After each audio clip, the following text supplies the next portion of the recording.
awas ya dek ulah ngenteng-ngenteng karena sunah kangjeng numanta kukula pernah didebat satu ketika kula muludan mau diceritakan di tempat di daerah urang kene daerah urang muludan kula nyaritakeun nyiwak terus tidak muludan teh nyaritakeun sunah nyiwak terus poe Jumat teh make jubah putih sakumaha dina riad be gitu eta tah pernah muludan dok aya seorang kiai anu sok di istana zaman Pak Harto kebeli lalakon nyana nyaritakeun teu sunah cek nyana make siwak kieu cukup sekarang kita ganti oleh menpol cek nyana pakai odol menpol udah itu kan untuk membersihkan gigi pada dasarnya cek nyana teh lebih bersih menpol daripada siwak aingna aya kene di dinya geura turun sia ku aing moal balik aing kajian kumaha ge ja ulah sambatkan nya ya dah moal mulai guys ngaji di mana sih aku aing aya ditungguan kukula beneran ya mah aya meureun ku ari masyarakat nu pernah nyahok kakula kos kitu teh daerah belah ditulah pokona terus nyaritakeun jubah enggak usah ini Indonesia enggak usah pakai jubah itu adalah Arab sekarang di Indonesia pakai batik lah pakai safari lah enggak usah Arab-Araban kita bukan orang Arab 2 poin gua aing segera turun sia kula geus panas jasa kula ieu. Keur ngora geus kebal no keur ngora kali henteu. Turun nyana ku kula disambut langsung sasalaman langsung dipeluk ku kula. Sini, duduknya sini. Sini nyana geus lain deui. Geus lain deui sini. Pak Kiai ngaji di mana? La ilaha illallah subhanaka inni kuntu minal zalimin. Urang masih keneh nyaritakeun tentang ridah murtad eta qat'ul Islam ridah teh qat'ul Islam jelema nu ridah ngaranna murtad ridahna megatkeun Islam boh ku niat atawa ku ucapan atawa ku pagawean mantak sing hade ucapkeun ucapan kufur namah boh istihza ngageuhgeuykeun ngaguguyon atawa inad teu percaya angas inkar atawa i'tiqad dan nekadkeun tah eta ucapan-ucapan anu ngaluarkeun tina agama Islam nu mun teu ditobatan disyahadatan deui bakal dikelekep di neraka saumur-umur na'udzubillah min dzalik.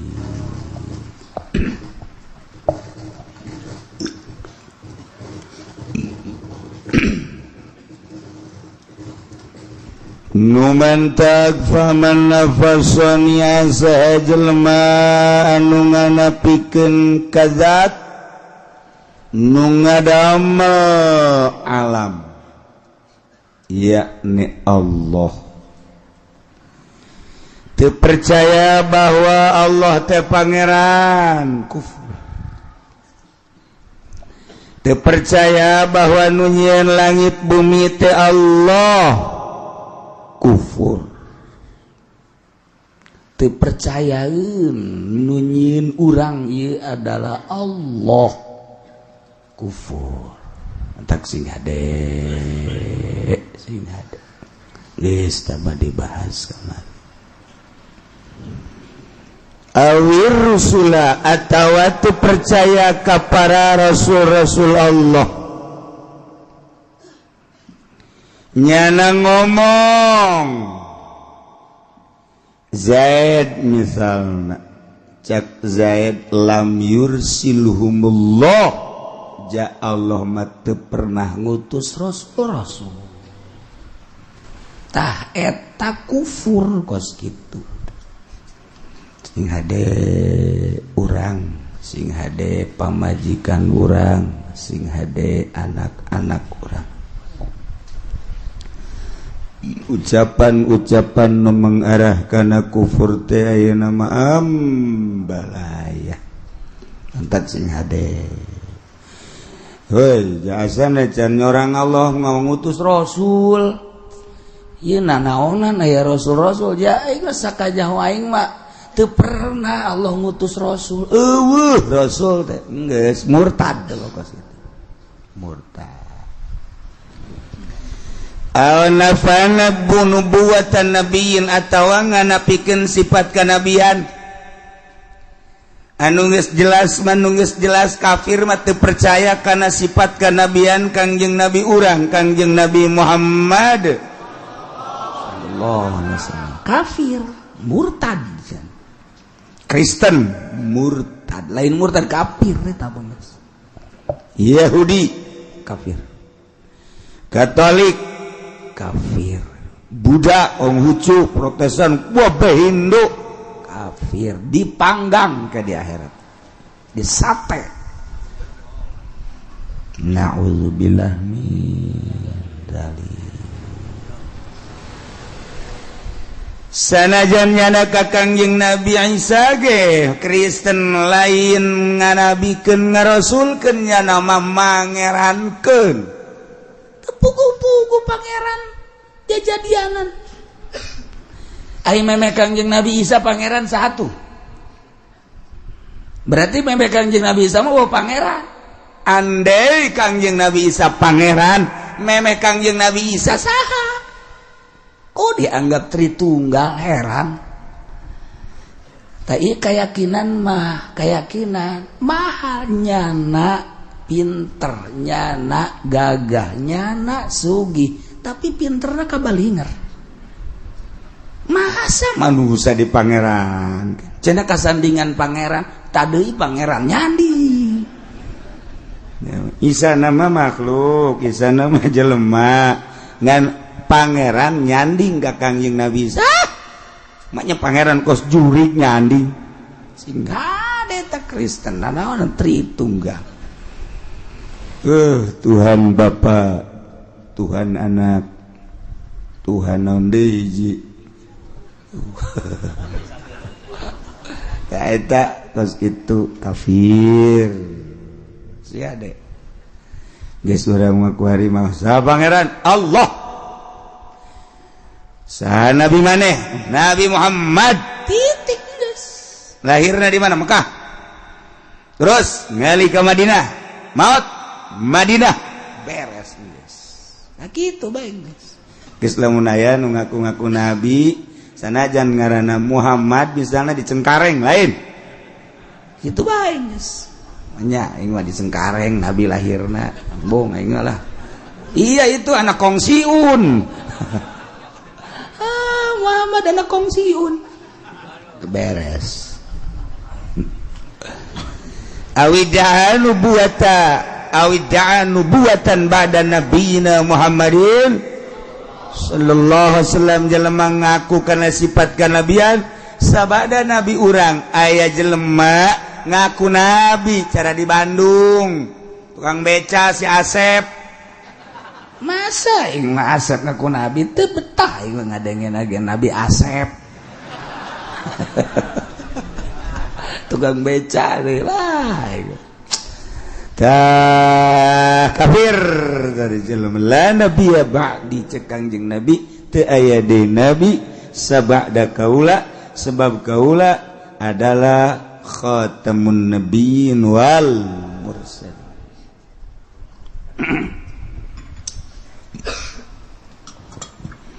al-saddaqa mudda'iha atawa ngabenerkeun kanu ngaku nabi jelema ngaku nabi kurang dibenerkeun lu ngabenerkeun kana sifat nabi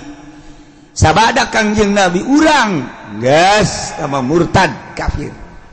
Eta ku aneh deui aya jelema ngaku nabi aya bae di nu percaya. Heran. Musodek ngaku nabi aya nu percaya. Asep Bandung ngaku nabi aya nu percaya. Kamari di Cikupa, Cikupa ngaku nabi. Kararagok aing mah. Mending ngaku pangeran teh budak. Ngaku nabi di Cikupa. Duh, Masya Allah. Aya nu laporan ka kula. Kiai,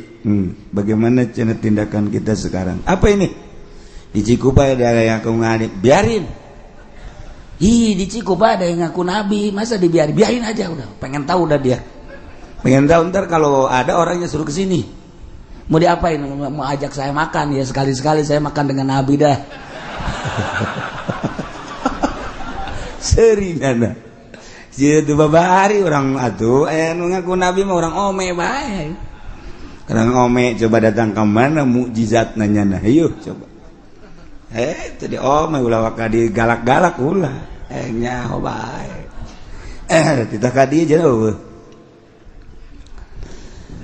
Algola atawa ngomong kieu nya Caki Zaid teh euy. Nabi urang mah jahoreng kulitna hideung. Murtad sih, sembarangan sih ya. Emang orang berbas. An-Nabi sallallahu alaihi wasallam aswadu murtad, atawa an-Nabi sallallahu alaihi wasallam amradu, atawa an-Nabi sallam gairu Quraisyin, gairu Quraisyin. Hai, Nabi urang mah jalain urang Quraisy. Murtad. Berarti nggak yakin ke Nabi. Salian ayah dari Nabi, salian Kangjeng Nabi urang. Hoi horenganan pangkat tupang luhur-luhur nama Nabi. Eueuh pangkat tupang luhurna Nabi jabarang kurang ditaliti-taliti horenganan anu buatu mamuktasabun. Autu lalurut batuha bisafail qulub. Horenganan eta pangkat dosa kitu luhurna pangkat kanabian teh besi daya bisa diraih kurang ku cara ngabersihan hate, ku cara ngabeningkeun hate urang lamun geus bersih jasa hate urang ge bisa jadi nabi. Murtad geus kitu. Murtad teu bisa dikasap pangkat kanabian. Pangkat wali ge hayang ngasap pangkat wali teu jadi-jadi. Hayang ngaraih pangkat wali, hayang ngaraih pangkat wali sueuh hesena. Ilmu geus aya di urang, nasrib bae mah bisa. Nahu geus aya jang mubtada khobar fiil fa'il syarat jawab. Urang nyahokeun tentang hadis atuh bisa tafsirna kitu keneh jeung sajabana. Dibawa ku urang kana pemikiran-pemikiran tasawuf Imam Ghazali, Imam Kusyairi, terus beladi tunato kadieuna Tuan Sabdul Qadir dan lain sebagainya geus nyaraho dibaraca ku Kiai Minhajul Abidin, dibaraca ku Kiai Ihya Ulumuddin, dibaraca hikam, maka malah didiskusikeun hikam teh di universitas mah. Tetapi mana pibuktiuna nangan sakadar dibiwir ilmu teh. We nu datang ka jero hate. Ngeut hayang raih pangkat wali ge sakitu hesena. Geus jelas-jelas Nabi mah teu bisa dikasap. Nu endeuh ge dikasap pangkat wali pek. Ulah aya di jero hate masya Allah salian ti Allah hiji Allah. Tala mungis di jero hate Allah doang wali ngaranna. Ulah aya Apansa, ulah aya Kijang, ulah aya Serwiti di jero hate, ulah aya jahe-jahe di jero hate urang mah pas sedak-sedak Allah na minggir. Allah minggir nyelepeng. Bukti ndak urang dur azan teh kuduna mau Allah teh gede di jero hate urang. Salian Allah cepet urang ka masjid. Ieu mah lain. Pas pas azan nelejemnya okos anu nalingakeun teh bisi salah burung teu azan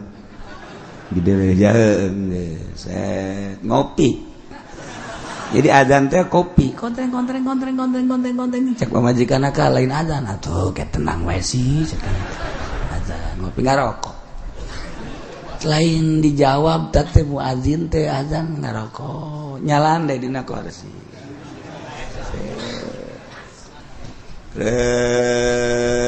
benundutan liwat sajam encan ka masjid kene bae atau ka mushola hendak neuleun motor kudu digosokan heula motor majikanna ka lain geus ke jika karek jam 1 cek digosokan beres digosokan motor ngopi di kontreng ngarokok deh cek majikan agak geus jam 2 dulu kebal kene sajam kene majikan mah bagus teh ngelingan bae deres sekali-sekali pemajikan ngelingan salaki isuk pemajikan dieling ulah nonton TV bae heula cenah angel kene ieu heula sakedeung deui jadi salakina kadinya deh mana tuh nonton TV kene bae sakedeung deui ieu tah teranggeus sakena teh setik deui mah tah beres wah angel amat ya Kak satu-satu Kak naon eta pas sedap di jero hate teh aya kopi aya rokok aya motor tah eta ngicin anu kos kitu na hese wali mah eueuhna naonan di jero hatena kuari mah boro-boro nu bodoh kiai na ge geus ngatur proposal eta jauh ka jadi wali tah kiai anu sok nyenan proposal buang kawarah tah mah kiai tah boloon bin tolol bin goblok tah mah teu naonan ge kituana tuh kan utar atur nu kari itu lain hayung micenan panyakit di jero hate ulah aya salian ti Allah tah ieu artina pangkat kanabian mah teu bisa dikasap boro-boro pangkat nabi pangkat wali ge sakabupaten Boa aya wae saprovinsi Banten Boa aya Boa eueuh saprovinsi Jawa Barat Boa aya Boa eueuh masyaallah nu mantaku urang di zarahan ge Syekh Asnawi sosok wali Allah hayang bae urang zarah kanyana nu mantaku urang di zarahan ge Syekh Mansur Cikadueun sosok wali profil wali mantak urang hayang bae Syekh Maulana Hasanuddin Syekh Yusuf di urang teh kajen kumaha ge hayang bae teu bisa dilarang-larang sebab eta mah sinar Allah nyinaran ka urang supaya urang teh ngahijing ke di akhirat mantak zarahna urang sok macem-macem segala ya coba nu boga maksud gara-gara tulis kayak kukula diusulkeun boboh geus wau jasa burungnya nama teh duk usul Gade nu boga maksud ka dieu make amplop nulis make amplop sian amplopna geus teh mah goblok bin tolol tuh ada rese auhiya ilayya walam yadai nubuatan atawa ngaku-ngaku diwahyuan sanajan nyanan teu ngaku kana sifat nabi alhamdulillah cenah keur penting bae Jibril datang mawa wahyu bapo tapi lamun kakula mah tah aya nu kos kitu tah kiai alhamdulillah keur penting masyaallah Jibril mawa wahyu gede wahyuna segede sakumaha si wahyuna urang mana tah wahyu hayu alaga bae keke cenah indit sorangan ulah-ulah ngaku wahyu ngaku karomah bae ke kula masuk resep jelema ngaku karomah sia koe ditanggap ya coba kos kumaha ieu karomah ayo coba keke nya ngaleo sorangan ulah sok sambaragan segala ngaku diwahyuan segala naon masya Allah cenah teu teurak dikadek batu gitu terek dikadek cenah bisa hiber manuk ge bisa hiber cenah ieu mah bisa dicai ge leumpang lauk ambalaya dicai ih cenah ieu mah bisa nyilples teu kadele kuntilanak ge nyilples ulah sahese lain kitu atuh dibere wahyu atuh dibere wahyu mah dibere kebenaran berupa syariat eusina di jero bakal mengarah ke hakikat geus moal aya bae geus pokona mah sabada Kangjeng Nabi urang Kangjeng Nabi Muhammad sallallahu alaihi wasallam moal aya au kadzaba rasulan tawa ngabohongkeun ka rasul teu percaya bahwa Kangjeng Nabi Adam nabi teu percaya bahwa Kangjeng Nabi Nuh rasul nabi teu percaya bahwa Kangjeng Nabi Idris nabi teu percaya bahwa Kangjeng Nabi Isa teh seorang nabi seorang rasul teu percaya Kangjeng Nabi urang teh nabi geus tah mah murtad geus antak Nasoro Nasrani Yahudi murtad lain murtad kafir awasabahu atawa nyarekanan ka nabi model kamari Denmark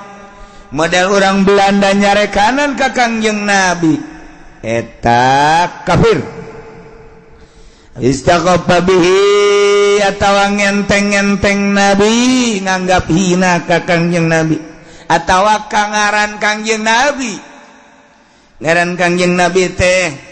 Muhammad ngaran Kangjeng Nabi teh Ahmad ngaran Kangjeng Nabi teh Yasin ngaran Kangjeng Nabi teh Toha ngaran Kangjeng dina Quran ambalaya ngaran Kangjeng Nabi nah kuari dihinakeun ngaran Kangjeng Nabi mendak mun aya ngaran Muhammad kemudian ku urang dikieu-kieu terus urang dibalangkeun ka sampah ta kocomberan maksud ngahinakeun itu murtad ngade eta masyaallah kan awistakhaffa bismillah atawa nganggap enteng nganggap hina ngahina-hina ka ngaran Allah geus bogoh tah ngaran Allah dihina ku urang asmaul husna huwallahu alladzi la ilaha illa huwar rahmanur rahimul malikul qudusus salamul mu'minul muhaiminul azizul muttaqin jabarul mutakabbir ta eta ngaran Allah asmaul husna talar ku urang asmaul husna abengke di jero kuburan pinu ngara di jero kuburan cacaang asmaul husna ulah ditulis ditabengkeun bae dibaca tilog ditarar henteu ngandereus tage daripada nabengkeun artis mah di imah urang atuh asmaul husna nganu bagus we ditalar sebab ieu kabeh nu aya di alam dunya moal kaluar ti asmaul husna mentek walillahil asmaul husna fad'u hatok sebut doa gitu non celuk ku urang asmaul husna ieu kabeh moal kaluar ti asmaul husna babeh mun ku urang ditataan hiji-hiji da eueun nu kaluar ti asmaul husna geus lamun eueun nu kaluar ti asmaul husna atuh Allah kabeh mengarah tuh ke jero mentak wali Allah teh neule gunung nu kadeuleu Allah neule langit nu kadeuleu Allah neule tangkal nu kadeuleu Allah neule laut nu kadeuleu Allah neule segala rupa nu kadeuleu Allah sebab naon sebab ieu kabeh teh moal kaluar ti asmaul husna lamun geus ngaji kos kitu bakal resep engkena poho dahar poho nginum sakali daharna gembul sakali nginumna loba ngan ulah wakaki kituanan hayuh bae heula ngaji syariat ke lamun geus mantep karak mengarah ka dinya engkena bakal poho ka pamajikan poho ka anak poho ka perusahaan poho ka sagala rupa sebab ieu kabeh asmaul husna mantak aya bahasana beat sumpah setia dek ninggalkeun dunia urang cicing di dunia tapi ninggalkeun dunia nembus dek ka Allah make jalan pintas hayang usul ilallah tataan hiji-hiji tek lamun urang naik bisa cerdas jahe horeng Allah kabeh tuh nu mandak bahasana ge ma fi jubati ilallah nanaon di jero jubah kulama iwalti Allah ke kadituna keur deuleunan deuleu Allah ke mun keur nyekel nyekel Allah deurus teh begitu mun keur ngampak naon ngampak Allah berabe kan tentu itu pakai bahaya kan jika dia sebab Allah kan geus can usim ulah waka atawa ngahina-hina ngenteng-ngenteng amrihi kana parentah Allah atawa kana janji Allah atawa keancaman Allah murtad takut gitu terpercaya karena perintah Allah aing mah teu percaya ka salat teh wajib lah salat teh hirup ieu nu penting mah geus bener murtad takut gitu salat teh jangan salat gitu balal bener lah geus teu kudu salat ngenteng-ngenteng karena perintah Allah nganggap manfaatna eta salat berarti teu dianggap punyana perintah Allah murtad masyaallah lain setik teh ngomong gitu sing ada urang ge osok ngomong batur padahal mah cenah jakula salat bae puasa terus cenah tapi teu sugih-sugih sia teh daun hubunganna salat jeung sugih atuh nah, itu kos gitu kan lah cenah kula mah geus mal ngalaksanakeun perintah Allah lah cek kada teu percaya ya kieu-kieu keneh bae saya teh murtad kudu maca 2 kalimat syahadat atawa teu percaya ka janji Allah teh surga teu percaya ka surga atuh geus murtad teu percaya kana ancaman Allah di mana urang maksiat ka Allah bakal neraka teu percaya aing mah aya neraka murtad ya mah teu percaya ka aya apa kiamat ya tiba heula kiamat beta kiai ngomong ya can orang terjadi teh kiamat bohong teh kiamat murtad geus kudu aja 2 kalimat syahadat ya Allah au jahada ayatan minal Qur'an atawa angas teu percaya sayat batina Qur'an mujban ala subut ya anu geus mujba ijba kana tetepna atawa nambahan zada fi ayatan nambahan saayat nekadkeun bahwa eta tambahan teh Quran atau ngurangan ayat geus eta ge sarua murtad masyaallah nuhun baheula Imam Ibnu Hambal Ahmad bin Hambal di kitu naon ngaranna panggil ku raja dipanggil ku raja teh titah nganyatakeun bahwa Quran teh makhluk bahwa Quran teh anyar tetep Imam Ahmad bin Hambal nganyatakeun Al-Qur'anu gede wow diseret Imam Hambal diseret di penjara disiksa titah nyebutkeun Quran teh hadis atau makhluk tetep henteu kajian teuing pae giliran Imam Syafi'i pas Imam Syafi'i dipanggil ku raja Syafi'i di hadiran kiai-kiai saat eta di Baghdad ditanya wahai Syafi'i kumaha pertekadan anjeun ieu Quran teh makhluk anyar apakah kodim lamun maneh nganyatakeun Quran teh kodim siksa lamun maneh nganyatakeun ieu Al-Quran teh hadis salamet mun maneh nganyatakeun Quran adalah makhluk salamet tapi lamun nganyatakeun Quran kodim penjara wah Imam Syafi'i Imam Syafi'i menunjuk doang ge Tuhan ulah bingung-bingung eta mah makhluk ieu mah makhluk jangan bari nunjuk kieu salamet kiai gempar kabeh sa Baghdad wah Syafi'i bahaya kuari anuku urang diimamkeun nuku urang dimazhabkeun anuku urang dituturkeun ternyata ngamakhlukeun Quran beres balik Imam Syafi'i bulag kiai daratang kabeh wah demo mah ieu kiai nganyatakeun makhluk kana Quran saha nu ngamakhlukeun Quran cek Imam Syafi'i ai tadi pan kula manunjuk ieu mah cek Imam Syafi'i makhluk ieu mah tah makhluk anyar ceknya anyar maksudnya atuh curug jeung raja anyar kabeh jago Imam Syafi'i mah tapi tetep bae kapan aya nu hasu setelah rapat besar-besaran di kediaman Imam Syafi'i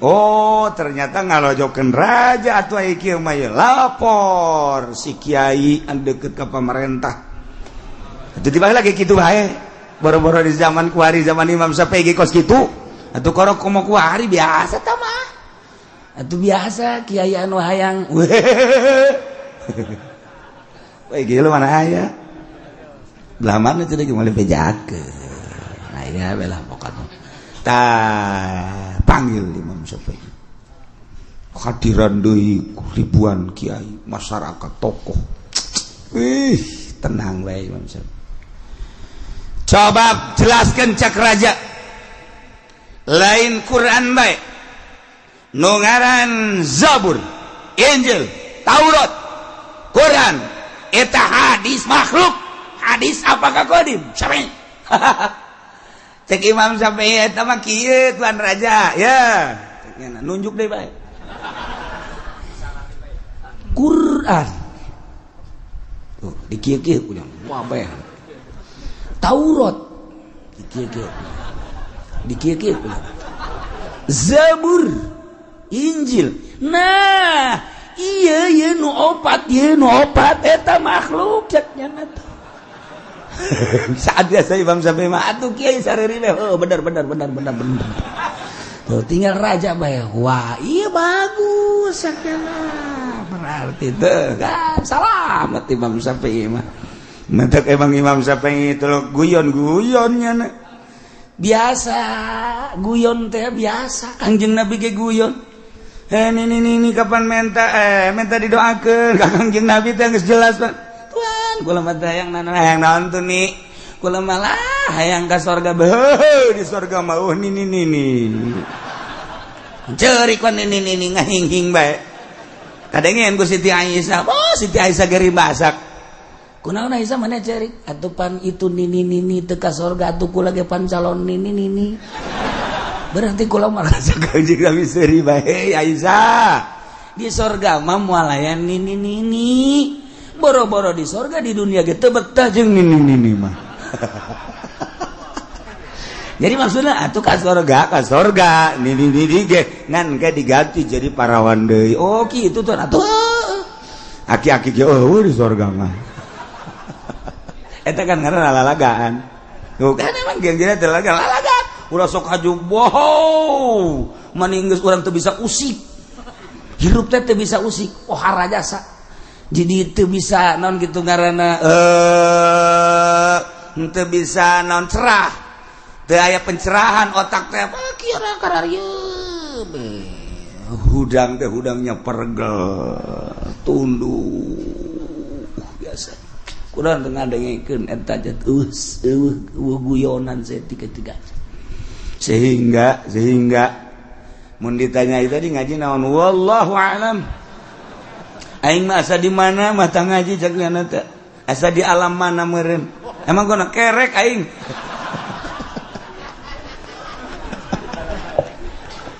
tiba lagi kan aya guyon ngan ulah diseja-seja lamun diseja-seja cilaka atuh geus pembawaan cara Gus Dur pembawaan di mana bae atuh nya guyon bae kajian kuku mah guyon bae masyaallah emang pembawaan mah teh Kanjeng Nabi ge guyon sanggeus Kanjeng Nabi aya nu balap lompat teh Kanjeng Nabi nu menang bakal dibere anak onta taekeun ka anak onta geus menang si eta tuan barang dibere ku Kanjeng Nabi gitu kontak bude jasa Tuhan jangan sok ngaheureukeun ka abdi ngalalaga abdi cek teh ngalalaga naon cenah nek dibere anak onta aju ieu gede amat atuh ieu anak onta emang iya anak anak onta kan geus gede ieu atuh jalain anak sapi nya atuh eta ngaran ngalalagaan mah eta kitu ngaranna jet hebat Kangjeng Nabi mentek ngahijieun Kangjeng Nabi waktu naon kitu ngaranna perang waktu ngaji waktu lalagaan Kangjeng Nabi jeung Siti Aisyah emang teu lalagaan Kangjeng Nabi kumaha lalagaan anak cak Kangjeng Nabi Aisyah yuk urang balap lompat hayu balap lompat Kangjeng Nabi jeung Siti Aisyah balap lompat pan indah eta ngaranna urang mah jeung pamajikan teh tegang jasa pamajikan ka urang tegang ka nyana tararegang jasa teu bagus teh rumah tangga kitu atuh wayahna bae wayah ditoel-toel atuh ku urang wayah dilangketek atuh wayah di kitu-kitu atuh nah di luar teh naon tak kitu ajar eta nya mah kitu teh lain tuh kan Kangjeng Nabi teh balap lompat jeung Siti Aisyah aju saha nu menang meretan sakali Kangjeng Nabi nu menang sakali deui Siti Aisyah nu menang ngaranakan lalagaan nya balap lompat jeung awewe kudu Siti Aisyah nu menang moal aya satu kali menang Kangjeng Nabi Siti Aisyah ngos-ngosan heueuh kula eleh karena isuk balap lompat teh Siti Aisyah nu menang heuh kula menang jeung Siti Aisyah kunaon teh ngabungakeun hatung geus pajar heueuh bae ku Siti Aisyah menangnya na tuh eta gara lalagaan menang saminggu tuan ngalalaga kula balap lompat menang atuh lamun teu menang ulah kitu cekeun teh ieu piala rek dibikeun ka aya mana tah eta ngaranna lalagaan teu tegang kan hirup masyaallah kari eueuh nu tegang tuh Kangjeng Nabi datang ka imah Siti Aisyah marah biasa kan dicandung kan marah bae aya marah dicandung mah tuh boro-boro ku ari baheula ge aya bae marah aya marah sarua sebab naon giliran Siti Aisyah angel kemana ieu Kangjeng Nabi ceknya angel amat giliran di dieu angel ceknya teh bener rada telat Kangjeng Nabi datang kadinya rada telat piring aya kormaan di dinya na piring dikitukeun kana rot angkara-angkara peupeus piring korma ambalaya kumaha cek Kangjeng Nabi ambo seunu ngagebrah cek Kangjeng Nabi kira kan seunu ngagebrah Siti Aisyah kan kaget seunu wah kahuruan asana imah ya kan gitu datang deh kalinya mana tuan seunu tadi dada cek gini Siti Aisyah seuri bae eta di dada seunu eta ngaranna eta kakarak meureum piring doang cek gini teh Siti Aisyah seuri pan horeng seunu teh seunu ieu seunu hate seunu kolbu ngagebur geus lamun seunu hate ngagebur bisa piring nu peupeus bisa sendal nu leungit bisa ieu kana pipi leungeun eta seunu ngaranna nu kos kitu tuh tan bisaan Kangjeng Nabi mah seuri bae piring ambalaya terus korma atau ambala piring peupeus ambo teh seunu ngagedur cek Kangjeng Nabi kaget tetap pemajikan besi kahuruan kan mana tuan seunu tadi dada kartikan ku Siti Aisyah eta ngaranna lalagaan geus kitu masyaallah pembawaan masing-masing nu kos kitu mangan mun dijieun-jieun haram mun dijieun-jieun haram cara Kang cara Imam Syafi'i cek Imam Syafi'i Zabur di kieu-kieu ku nya wah bae jelema naleukeun Taurat Injil Quran nah ieu nu opat makhluk cek nya bari kieu nya ieu nu opat makhluk atuh cak raja makhluk deui bener geus salamet baneh geus tinggal kiai bae bener sampai bener ieu nu opat makhluk cek nya make otak masyaallah geus kiai ge daratang deui maksud tuan Imam Syafi'i naon dia nu opat atuh curug opat makhluk ieu mah tah opat itu mah kodim cek kos kitu jeung jelema pinter mah tuh mantap hati-hati jeung ahli Allah jeung ahli hakikat jeung ahli thariqah kadang lain kulit lain eusi Gus Dur lalampahan ke gereja ji atuh wali Allah loba nu lampahan ke gereja ai can bisa ulah heulanan jang nyana bae heulanan loba kene nu lampahan ke gereja kede anteupeun heula heulanan ke urang bakal kapanggih kira motifna kumaha ke gereja engke mentak ulah ngabesan ngajina ieu pelebah ridah mah ieu nya lantaran ieu kapisah ku ngabesan rugi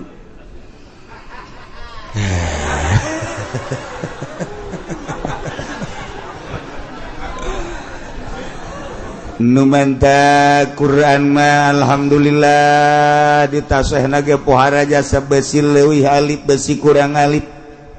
di samping eta besi aya cetakan nu kamari ye cetakan Dahlan Bandung teh aya nu kurang sababaraha kalimah hanya nantaran alhamdulillah di Indonesia loba nu hafizul Quran talar Quran ambalaya masyaallah geus poharaja tinggal ningkatkeun eusina doang nu katalar Quran lain lalagaan tuh datangkan nu katalar Quran teh di borgol ku nu katalar Quran di penjara teh saeutik di luhur anu di penjara talar Quran jeung teu ngaku salah geus kos kitu bae di negara urang awistakhafa bi sunnatin la tawang enteng-enteng kana sunnah Rasul murtad nyenteng-nyenteng kana sunah Rasul teh murtad kama lau gila lahu andai kata aya nu ngomong kieu ye dengekeun nya kana Nabi sallallahu alaihi wasallam idza akala laika asabi'ahu tsalatsa kayan Kanjeng Nabi di mana barang dahar nya nama make tilu doang tuh tilu sanggeusna tilu iya tas daharna dilamotan itulah keayaan barang dahar Kanjeng Nabi tilu nya nomor nu digunakeun teh nah kemudian mantas digunakeun dilamotan nah iyalah sunah Rasul cek urang teh sebab Kanjeng Rasul lagi gitu pernah ngomongnya laisa bi adabin laisa adab kos itu mah lain adab cekna emang kunaon atuh hiji ngadaharna korma lain sangu lamun anu dahar sangu moal ku tilu geus mah lain adab teh mah situasi bae teh mah kos kitu mah murtad eta kos kitu sing ada sunah Nabi ulah sok make dihela-hela teh mah tuh ngadahar pan korma ini urang mah pan sangu teh mah lain adab teh mah lantaran atuh kapan lamun tilu bae sangu kieu atuh moal bisa teh mah geus lain adab teh mah teu percaya urang mah eta kos kitu adab teh mah situasi bae murtad lain saya tidak kan ngomong gitu sing haduh lah gogoyon endek 5 mah 5 bae ngan ulah ngaleungitkeun sunah Rasul siapa nonton nuturkeun sunah duh can bisa cek yana molos bae ka dieu tah teu murtad teh kos itu menyadar ngaranna nyadar teu bisa nurutan Kanjeng Nabi can bisa hese jasa lah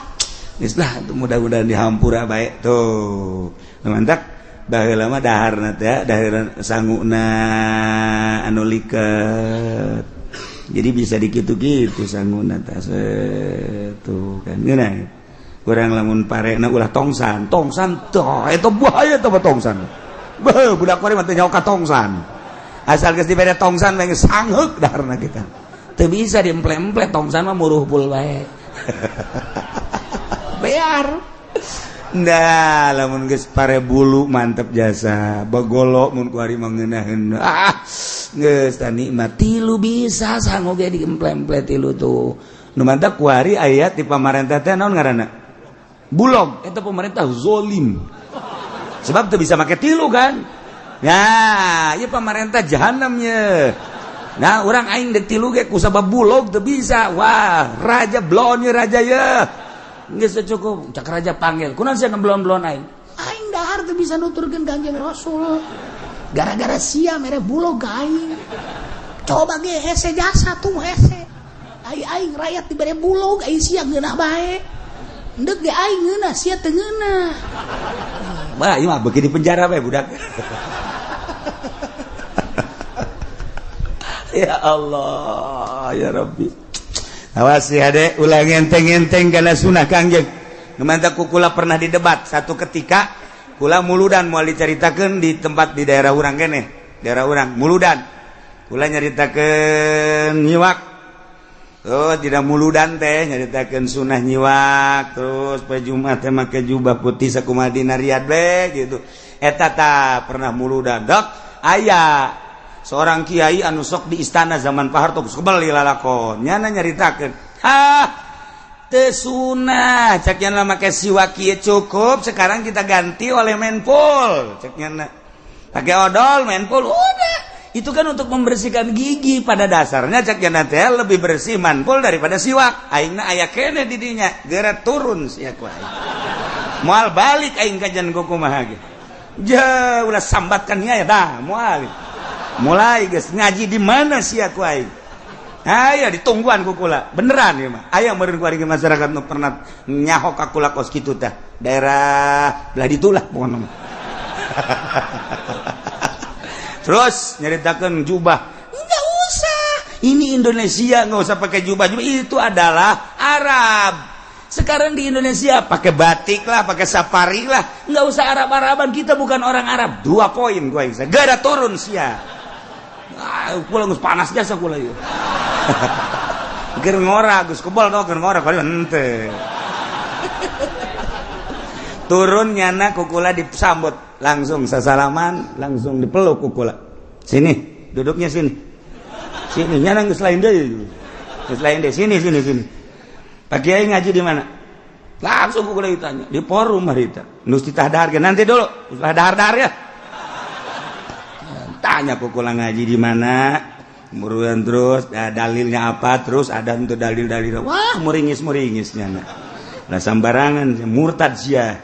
kula dikitukeun nyana marah enak aja ngemurtadin saya lu murtad gitukeun nyana atuh kula ge make hizib kituna boh hampir ngejengkang nyana mentah hampura rita kan mentah hampura masya Allah mentah hampura awas ya kuai dia telus ya kuai saya mau belajar bener bet untuk pernah terjadi tak kiai daik deui nyana asal aya kula bembong aing ngomong ngaji jeung kieu cicek bong ya kena asalnya na diondang ka dieu aya Ki Ucin teu henteu kajeun mun aya Ki Ucin bong cek kena aing. Tapi satu ketika nyana datanglah ke imah diajak ku Kiai Sejen menta hampura. Alhamdulillah aya ilmuan mah gampang bae. Nyana ge ngaragap salah teh mah egona doang. Alhamdulillah. Geus jadi nyana menyadari ku ari bener ieu siwak teh sunah kang laula an asyqa ala ummati la amartuhum bisiwak inda kulli syai'. Satu ketika dia kan inda kulli salat. Ya tuh kumaha teh hadis. Masyaallah. Kula dijelaskan dirad punya nah aingna aya keneh moal balik aing mah datang ka subuh sia tungguan ku aing sia ai keur ngora mah kitu ku henteu ayo